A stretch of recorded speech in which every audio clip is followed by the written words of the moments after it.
আসসালামু আলাইকুম, স্বাগত জানাচ্ছি বিডি চ্যানেল 4 রাতের সংবাদে। সাথে আছি আমি রিফাত ইসলাম। শুরুতেই আলমগীর হোসেন সিটির সংবাদ শিরোনাম।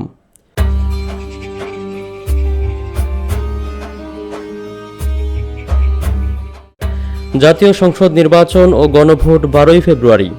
মাদ্রাসার বার্ষিক মাহফিলে একদিনে 1 কোটি টাকা দান। নান্দাইলে যথাযোগ্য মর্যাদায় মুক্ত দিবস পালিত। কিশোরগঞ্জ প্রবাসী উদ্যোক্তা ফাউন্ডেশনের উদ্যোগে কিডনি রোগীকে নগদ সহায়তা প্রদান।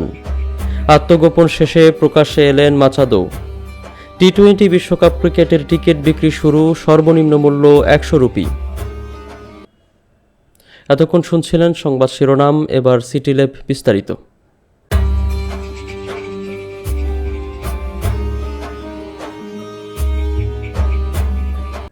জাতীয় সংসদ নির্বাচন ও গণভোট 12ই ফেব্রুয়ারি। ত্রয়োদশ জাতীয় সংসদ নির্বাচন ও গণভোটের তফসিল ঘোষণা করা হয়েছে। আগামী 12ই ফেব্রুয়ারি দেশে সংসদ নির্বাচন ও গণভোট অনুষ্ঠিত হবে। আজ সন্ধ্যায় প্রধান নির্বাচন কমিশনার এএমএম নাসির উদ্দিন জাতির উদ্দেশ্যে ভাষণে এই তফসিল ঘোষণা করেন। তিনি বলেন, 2026 সালের ফেব্রুয়ারি মাসের 12 তারিখ বৃহস্পতিবার 300 আসনে ত্রয়োদশ জাতীয় সংসদ সাধারণ নির্বাচন ও একই সঙ্গে জুলাই জাতীয় সংসদ সংবিধান সংস্কার বাস্তবায়ন আদেশের ওপর গণভোট অনুষ্ঠিত হবে। নির্বাচনের জন্য মনোনয়নপত্র দাখিলের শেষ তারিখ আগামী 29 ডিসেম্বর। মনোনয়নপত্র বাছাই হবে আগামী 30 ডিসেম্বর থেকে 4 জানুয়ারি পর্যন্ত। এবার ম্যাপল ইন্টারন্যাশনাল স্কুল স্থানীয় সংবাদ।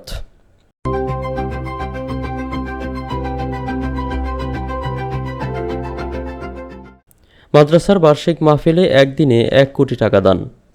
ময়মনসিংহের ঈশ্বরগঞ্জের ঐতিহ্যবাহী জামিয়া গাফুরিয়া দারুস সুন্নাহ ইসলামপুর মাদ্রাসার বার্ষিক ইসলামী মহাসম্মেলন এবারও দেশজুড়ে আলোচনার কেন্দ্রবিন্দু হয়ে উঠেছে। 75তম এই মাহফিলকে ঘিরে দেশ বিদেশের লাখো মানুষের আগমন ঘটে। আর দান মান্যতের জোয়ারে মাত্র একদিনই জমা হয়েছে 1 কোটি টাকারও বেশি, যা প্রতিষ্ঠানটির ইতিহাসে আরেকটি নতুন মাইলফলক। 1954 সালের প্রতিষ্ঠিত 7 দশকের পুরনো ওই মাদ্রাসা শুধুমাত্র মুসলমানদের নয়, সকল ধর্মবর্ণ মানুষের কাছে মহাপবিত্র স্থান হিসেবে পরিচিত। ইসলামপুরে মান্যত করলে ইচ্ছে পূর্ণ হয়, এমন বিশ্বাস ছড়িয়ে পড়েছে সারা দেশে। উপজেলার ঈশ্বরগঞ্জ সদর ইউনিয়নের বালিশিতা গ্রামে এই মাদ্রাসাটি অবস্থিত।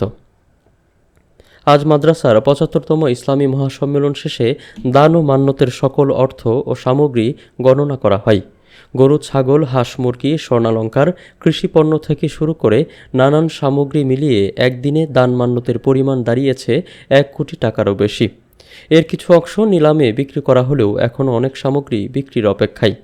ফলে মোট টাকার পরিমাণ আরও বাড়তে পারে বলে জানিয়েছে মাদ্রাসা কর্তৃপক্ষ। মাদ্রাসার মুহতামিম মুফতি মাহমুদুল হক আজিজি জানান, বুধবার রাতে সম্মেলন শেষে দান মান্যত গণনা শুরু হয় এবং বৃহস্পতিবার সকালে তা মাদ্রাসা কমিটির হাতে হস্তান্তর করা হয়। তিনি আরও জানান, এবারের সম্মেলনে প্রায় 2 থেকে 3 লাখ মানুষের সমাগম ঘটে। নান্দাইলে যথাযোগ্য মর্যাদায় মুক্ত দিবস পালিত। ময়মনসিংহের নান্দাইলে 11 ডিসেম্বর নান্দাইল মুক্ত দিবস পালিত হয়েছে। আজ সকাল 11টায় উপজেলা প্রশাসনের আয়োজনে বর্ণাঢ্য র্যালি ও শহীদদের প্রতি শ্রদ্ধা নিবেদন স্বরূপ পুষ্পস্তবক অর্পণ করা হয়। নান্দাইল উপজেলা নির্বাহী অফিসার ফাতেমা জান্নাতের সভাপতিত্বে উপজেলা প্রশাসনিক ভবনের সামনে থেকে একটি বর্ণাঢ্য র্যালি বের করা হয়। র্যালিটি নান্দাইল উপজেলা সদর কেন্দ্রীয় স্মৃতিসৌধে গিয়ে শেষ হয়। পরবর্তীতে বীর শহীদদের স্মরণে স্মৃতিসৌধের বেদিতে পুষ্পস্তবক অর্পণ করা হয়। এ সময় অনুষ্ঠানে উপস্থিত ছিলেন উপজেলা সহকারী কমিশনার রেবেকা সুলতানা ডলি, উপজেলা মাধ্যমিক শিক্ষা কর্মকর্তা রফিকুল ইসলাম ভূঁইয়া, উপজেলা শিক্ষা কর্মকর্তা ফজিলাতুন্নেসা ও উপজেলা সমাজসেবা কর্মকর্তা মোহাম্মদ মিজানুল ইসলাম আকন্দ। কিশোরগঞ্জ প্রবাসী উদ্যোক্তা ফাউন্ডেশনের উদ্যোগে কিডনি রোগীকে নগদ সহায়তা প্রদান। প্রবাসীদের কল্যাণে ও তাদের স্বজনদের উন্নতিকল্পে প্রতিষ্ঠিত কিশোরগঞ্জ প্রবাসী উদ্যোক্তা ফাউন্ডেশনের উদ্যোগে একজন কিডনি রোগীকে নগদ অর্থ সহায়তা প্রদান করা হয়েছে। আজ জেলার করিমগঞ্জ ফাউন্ডেশনের কার্যালয়ে আয়োজিত অনুষ্ঠানে সভাপতিত্ব করেন করিমগঞ্জ পৌর বিএনপির সভাপতি আশরাফুল হোসেন পাভেল। মানবতার সেবায় দোয়া ও আর্থিক সহায়তা এই স্লোগান নিয়ে প্রবাসী ও তাদের পরিবারের স্বজনদের বিভিন্ন সমস্যার সমাধান সম্পর্কে অনুষ্ঠানে আলোচনায় অংশ নেন নানা শ্রেণী পেশার মানুষ। এ সময় ভার্চুয়ালি অংশ নেন কিশোরগঞ্জ জেলা যুবদলের সাধারণ সম্পাদক আবদুল্লাহ আল মাসুদ সুমন, এছাড়াও বক্তৃতা করেন কিশোরগঞ্জ প্রবাসী উদ্যোক্তা ফাউন্ডেশনের উপদেষ্টা ব্যাংকার খায়রুল ইসলাম, গুজাদিয়া ইউনিয়ন বিএনপির সাবেক সেক্রেটারি শরীফুল ইসলাম সহ অন্যরা। এবার জীবনদীপ হেলথ সেন্টার আন্তর্জাতিক খবর।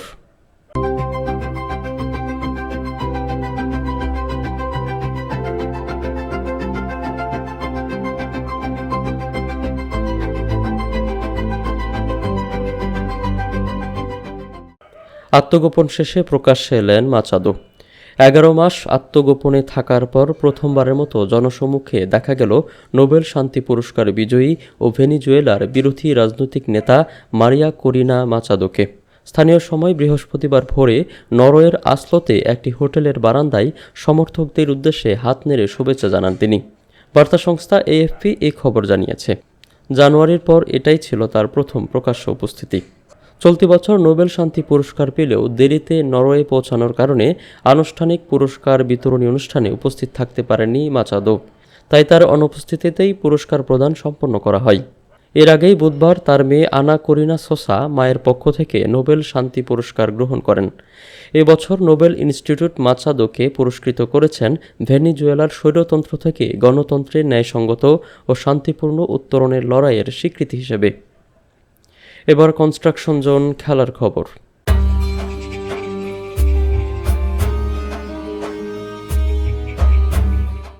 টি-20 বিশ্বকাপ ক্রিকেটের টিকিট বিক্রি শুরু, সর্বনিম্ন 100 রুপি।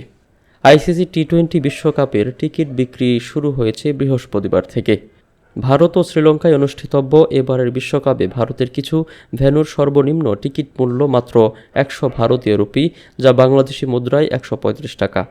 শ্রীলঙ্কায় সর্বনিম্ন মূল্য রাখা হয়েছে 1000 শ্রীলঙ্কান রুপি, যা বাংলাদেশি মুদ্রায় 400 টাকা। বাংলাদেশ সময় সন্ধ্যা 7:15 থেকে টিকিট পাওয়া যাবে। আইসিসি জানিয়েছে বিভিন্ন ধরনের চাহিদা ও সব শ্রেণী দর্শকদের জন্য টিকিটের ভিন্ন মূল্য ধার্য করা হয়েছে, যাতে প্রত্যেকে বিশ্বকাপের ক্রিকেটের অভিজ্ঞতা উপভোগ করতে পারে।